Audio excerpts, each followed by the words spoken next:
Isang magandang hapon po para sa inyong lahat.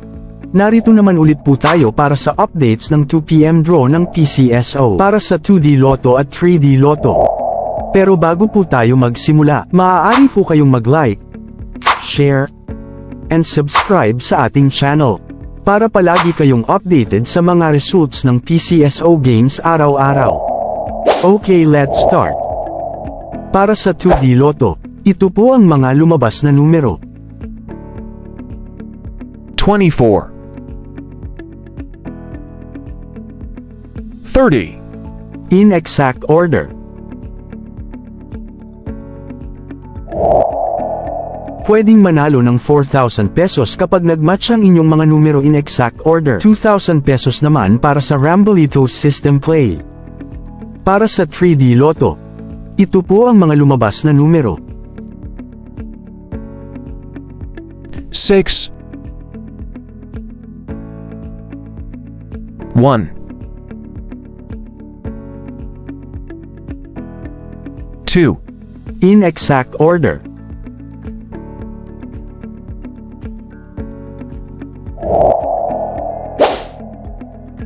Pwedeng manalo ng 4,500 pesos pag nagmatch ang inyong mga numero in exact order. 750 and 1,500 naman para sa Rambolito System Play.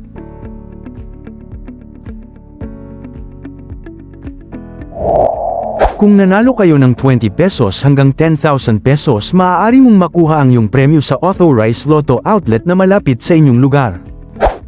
Kung more than 10,000 o 300,000 ang inyong panalo, pwede ninyong makuha ang inyong premyo sa PCSO branch na malapit sa inyong lugar at magdala ng 2 valid ID.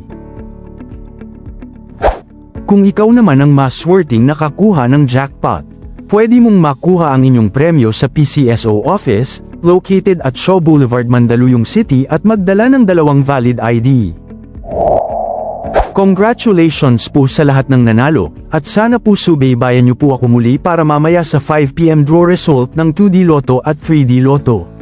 Maraming salamat po sa panonood ng video at God bless the all. Peace.